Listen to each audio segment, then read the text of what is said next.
கர்த்தருடைய பரிசுத்த நாமத்துக்கு சோத்திரம் உண்டாவதாக. இன்றைய வார்த்தையானது எழும்பி பிரகாசி என்பதாகும். ஆம், எனக்கு பிரியமான தேவ ஜனங்களே, நீங்களும் நானும் இன்றைய தினத்திலே எழும்பினால்தான் நாம் பிரகாசிக்க முடியும். இல்லை என்றால் ஒருபோதும் பிரகாசிக்கவே முடியாது. ஏனென்றால் இந்த உலகம் இருளிலே மூழ்கி கிடக்கிறது. ஆம், எனக்கான பிள்ளைகளே, அப்பவும் ஆண்டவரே எனக்கு இறங்குங்க என்று சொல்லி கேட்கும் பொழுது நம்முடைய ஜபங்கள், நம்முடைய நற்கிரியைகள் தேவனிடத்திலே சென்று சேரும்போது தான் நாம் பிரகாசிக்க முடியும். இல்லை என்றால் ஒருபோதும் பிரகாசிக்க முடியாது. அவருடைய மகிமை நம்மேல் உதிக்கும், நம்மை தாங்கும். ஆம், எனக்கான பிள்ளைகளே, என்னுடைய தேவஜனமே, இன்றைய நவநாகரிக உலகிலே வாலிப பெண் பிள்ளைகளும் ஆண் பிள்ளைகளும் இந்த செல்போனிலேயே மயங்கி கிடக்கிறார்கள். ஆம், இந்த செல்போன் மோகத்தால் அவங்க என்ன செய்கிறார்கள் என்றே தெரியாதபடிக்கு அவ்வளவாய் மதிமயங்கி கிடைக்கிறார்கள். நாம் அப்படி இருக்கக்கூடாது. எனக்கு பிரியமான பிள்ளைகளே, கிறிஸ்தவர்கள் என்று சொல்லிக்கொண்டு நாம் காலம் தாழ்த்தி கொண்டு இருக்கக்கூடாது. பொழுதுபோக்கிற்காக ஆலயத்துக்கு செல்லக்கூடாது. உண்மையாக இன்றைய தினம் நம்முடைய இருதயத்தை திறந்து நாம் அவரிடம் கேட்கும்போதுதான் அவர் நம்மளுடைய உள்ளத்தில் பிரவேசிக்க முடியும். அவர் நம்முடைய உள்ளத்திலே பிரவேசித்தால்தான் நாம் எழும்ப முடியும். நாம் அவருக்கென்று வைராக்கியமாய் பிரகாசிக்க முடியும்.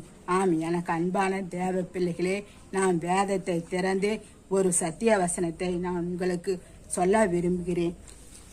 ஏசாயா எழுதின புஸ்தகம் 60ஆம் அதிகாரம் 1ஆம் வசனத்தை பார்க்கும் பொழுது, எழும்பி பிரகாசி, உன் ஒளி வந்தது, கர்த்தருடைய மகிமை உன்மேல் உதித்தது என்பதாகும். ஆம், எனக்கு அன்பான பிள்ளைகளே, கர்த்தருடைய மகிமை நன்மேல் உதிக்கும்படிக்கு நாம் இன்றைய தினம் நம்மை தாழ்த்தி அவருடைய கரங்களிலே ஒப்பு கொடுத்து நாம் ஜெபிக்கலாம். அப்போதுதான் நாம் இந்த உலகத்தை ஜெயிக்கிறவர்களாக காணப்பட முடியும்.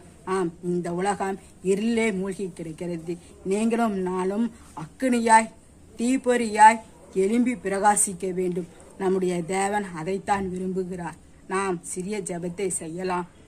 பரலோகத்தின் தகப்பனே, இப்பொழுதும் நாங்கள் எழும்பி பிரகாசிக்கும்படியாக எங்களுக்கு கிருபை தாரும் அப்பா. இசப்பா, அப்பா, இந்த வாலிப பிள்ளைகள் ஆண்டவரே எழும்பும்படிக்கு அவர்களுடைய உள்ளத்திலே, அவருடைய சிந்தையிலே ஆண்டவரே உம்முடைய வழிகளை ஆண்டவரே திறந்து ஏசப்பா அவங்களை உம்முடைய கரங்களிலே ஒப்பு கொடுத்து ஜெபிக்கிறேன் அப்பா. அவருடைய வழிகளை எல்லாம் ஆண்டவரே நீங்க தான் உம்முடைய வழிகளுக்கு கொண்டு வரணும்ப்பா. ஏசப்பா, அப்படிப்பட்ட ஒவ்வொரு பிள்ளைகளையும் ஆண்டவரே உமக்காக ஆண்டவரே நீண்ட பக்தி வைராக்கியமாய் எழும்பி பிரகாசிக்கும்படியாக ஆண்டவரே ஜெபிக்கிறேன் அப்பா. எசப்பா, ஆண்டவரே ஆண்களும் பெண்களுமாக எசப்பா ஆண்டவரே அநேக பிள்ளைகள் இந்த வார்த்தைகளை கேட்கும் போது எசப்பா அவர்களுடைய இருதய கதவை நீங்க திறந்து எசப்பா அவர்களுக்குள்ளாக ஆண்டவரே கிரியை செய்யும்படியாக ஆண்டவரே ஜெபிக்கிறேன் அப்பா. எசப்பா ஆண்டவரே நீங்க தான் ஆண்டவரே இந்த வார்த்தை அவர்களுக்குள்ளாக ஆண்டவரே ஒரு உத்வேகத்தை, ஒரு புதிய ஒரு இதய சிந்தையை ஆண்டவரே தரும்படியாக ஆண்டவரே ஜெபிக்கிறேன் அப்பா. இயேசு கிறிஸ்துவின் நாமத்தினாலே ஆண்டவரே இந்த வார்த்தை கேட்கிற ஒவ்வொரு பிள்ளைகளையும் உங்களுடைய கரங்களில் ஆண்டவரே ஒப்பு கொடுக்குறேன்ப்பா, ஒப்பு கொடுக்குறேங்கப்பா. நீங்க தான் அவங்களுடைய கரங்களை பிடித்து வழிநடத்தும்படியாக ஆண்டவரே ஜெபிக்கிறேன். இயேசு கிறிஸ்துவின் நாமத்தினாலேயே தாழ்மையோடு ஜெபிக்கிறேன். ஜீவனோட நல்ல பரிசுத்த பிதாவே, ஆமென்.